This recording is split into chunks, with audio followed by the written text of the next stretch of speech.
Hello friends, आप सभी का स्वागत करता हूं आपके अपने महल चैनल पर। मैं हूं कमलेश। फ्रेंड्स, आज के इस वीडियो में आप सीखेंगे एक्सेल में डेटा को हाइड और अनहाइड करना। तो यहां पर एक टेबल मेरे पास है जो मैंने बना रखा है सेल्स पर्सन का, तो जिनकी सेल है फ्रॉम 2000 से लेके 2024 तक की। तो यहां पर हम डेटा हाइड एक्सेल में क्यों करते हैं, थोड़ा मैं आपको शॉर्ट में बता दूं। जैसे आप यहाँ पर देख रहे हैं कि अभी मेरे पास टेबल है, तो 2000 से लेकर 24 तक का, जो कि ये बहुत बड़ा टेबल है। तो क्या होता है कि जब हम कभी एक्सेल में काम करते हैं तो वहाँ पर क्या आता है, हमारे पास बड़ा चैलेंज क्या होता है कि हम कुछ कॉलम को हाइड करना चाहते हैं और चाहते हैं कि ये कॉलम अभी के लिए कुछ टाइम के लिए जो है हाइड हो जाए, फिर हम अपने नीड के अकॉर्डिंग इसको अनहाइड कर सकें। तो उससे क्या होता है कि जो हमारा टेबल है वो छोटा हो जाता है। जैसे मैं आपको ये दिखा दूँ यहाँ पर, तो यहाँ पर जैसे कि आप देख रहे हैं कि 2000 से लेकर 24 तक का डेटा है। अब हम चाह रहे हैं कि यहाँ पर केवल हमें जो है 2010 से पहले का जितना भी सेल है वो हाइड हो जाए और 2010 के बाद का सारा डेटा हमें यहाँ पर दिख जाए। तो ये कैसे होगा, तो यहाँ पर आपको जिस भी कॉलम को हाइड करना है तो उसको आपको यहाँ सेलेक्ट करना होगा।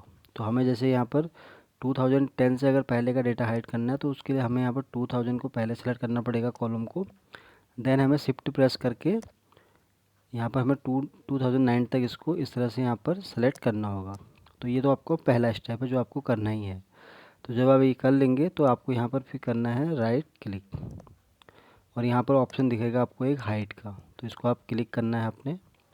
तो आप देखेंगे कि जो डेटा आपका वो पूरा यहाँ पर हाइड हो चुका है, यानी कि जो बी से लेके एम तक के बीच में जितने भी कॉलम थे वो सारे हाइड हो चुके हैं।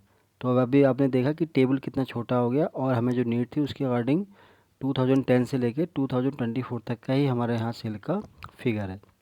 तो एक तो हमें यहाँ पर ये फ़ायदा हुआ इस डेटा को हाइड करने से। अब हम चाह रहे हैं कि ठीक है, अभी हमने इसमें काम किया तो हमें वो डेटा हाइड हो गया और हमारा जो काम अगर कंप्लीट हो गया तो हम फिर से चाहते हैं कि वही डेटा हमें यहाँ पर मिल जाए। तो कैसे होगा, तो उसके लिए आपको ये याद रखना है कि जो एम जो यानी कि 2010 है, एक तो आपको वो कॉलम सेलेक्ट करना है, एक जो ये वाला कॉलम आपको दिख रहा है। क्योंकि ये रीज़न इसका क्यों सेलेक्ट करना है, क्योंकि जो हमने डेटा हाइड किया है, क्योंकि पहला हमारा कॉलम था यहाँ पर बी, जो कि आप देख रहे हैं यहाँ पर है सेल्स पर्सन।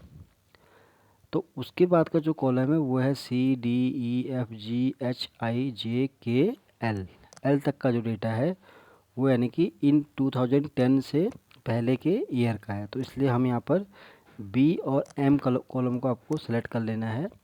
जब आप इसको सेलेक्ट करेंगे तो यहाँ पर आपको फिर वैसी तरह से जैसे मैंने हाइड किया था उसी तरह से राइट क्लिक करके आपको यहाँ पर अनहाइड करना है। तो देखिए, जैसे आपने इस मेथड को यहाँ यूज किया तो आप देखिए कि ये डेटा पूरा यहाँ पर अनहाइड हो चुका है, यानी कि इतना डेटा जो है जो हमने सिलेक्शन किया था वो यहाँ पर हमारे पास आ गया है। तो एक तो मैंने तरीका अब ये बताया आपको कि आप इसको ऐसे भी यहाँ पर हाइड और अनहाइड कर सकते हैं। दूसरा तरीका मैं आपको बताता हूँ कि क्या प्रॉब्लम आती है जब हम किसी भी कॉलम को, यानी फर्स्ट कॉलम को अगर हम हाइड करें तो उसको हम कैसे अनहाइड कर सकते हैं। तो यहाँ पर आप देख रहे हैं कि जैसे मुझे अगर यहाँ बी कॉलम यानी कि जो फर्स्ट कॉलम है उसको अगर हाइड करना है तो कैसे हम करेंगे, तो यहाँ पर आप सेम वैसे करेंगे हाइड। तो हाइड करने से क्या है कि जो हमारा ये वाला कॉलम था पहला वाला वो यहाँ पर हाइड हो चुका है, हाइड में यानी कि छिप गया है। तो अब उसको हमें अनहाइड करना है, तो उसके लिए अनहाइड के लिए भी आपको सेम वही प्रोसेस फॉलो करना है। तो पहले क्या था कि हमारे पास यहाँ तक डेटा था जो मैंने आपको पहले बताया, बट यहाँ इस केस में आपके पास यहाँ डेटा नहीं है। तो आप कैसे आइडेंटिफाई करेंगे कि जो हमारा कॉलम है वो कहाँ पर है। तो उसके लिए आप जैसे मैंने आपको पहले बताया कि यहाँ पर ए और सी के बीच में से बी कॉलम गायब है। तो उस केस में अब हम इसको कैसे अनहाइड करेंगे, तो उसके लिए फिर वही सिंपल हम मेथड ट्रिक यूज करेंगे। तो यहाँ पर आपको फर्स्ट कॉलम ए को सेलेक्ट कर लेना है, देन आपको यहाँ पर सी कॉलम को सेलेक्ट कर लेना है और यहाँ पर आपको राइट क्लिक करके अनहाइड पर क्लिक कर देना है। तो ये देखिए सारा डेटा आपका फिर यहाँ से आ गया है।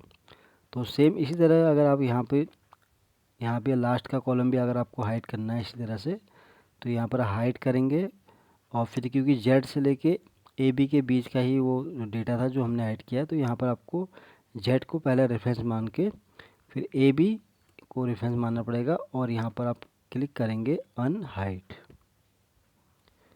तो ये आपने देखा कि डेटा कैसे हमने बड़े आसान और सरल तरीके से कैसे उसको हाइड किया और कैसे उसको हमने अनहाइड भी किया है। तो यहाँ पर आप अपने अकॉर्डिंग जिस तरह से भी आपको डेटा को हाइड करना है अनहाइड करना है उसको आप यहाँ पर कर सकते हैं। अगर आप चाह रहे हैं कि आपको खाली करंट ईयर 2024 का ही डेटा अगर चाहिए यहाँ पर, तो आप वहाँ तक उसको आपको क्या करना है, उसको सेलेक्ट कर लेना। तो यहाँ पर क्यों सेलेक्ट हो रहा है सारा, क्योंकि मैंने यहाँ पर मर्ज कर रखा है। तो इस केस में आप यहाँ पर क्या है, जब कभी भी आपको ऐसी कंडीशन आए जहाँ मर्ज हो रखा डेटा, तो वहाँ पर आप मल्टीपल सिलेक्शन के थ्रू भी उसको आप हाइड कर सकते हैं। पहले आपने इतना हाइड कर लिया, देन उसके बाद फिर आप यहाँ पर इतना हाइड कर लो। तो ये देखिए हो गया ना हाइड।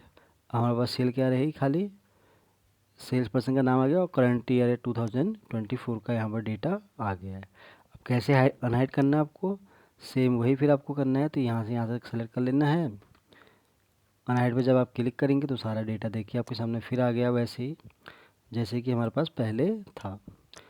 तो ये मैंने आपको फ्रेंड्स बताया, बहुत ही आसान ट्रिक बताई मैंने आपको कि कैसे हम एक्सेल में किसी भी डेटा को हाइड और अनहाइड कर सकते हैं। तो 2-3 एग्जाम्पल के थ्रू मैंने आपको समझाने की कोशिश की कि हम डेटा को हाइड क्यों करते हैं और क्यों हम उसको अनहाइड करते हैं और उसके पीछे का लॉजिक क्या है।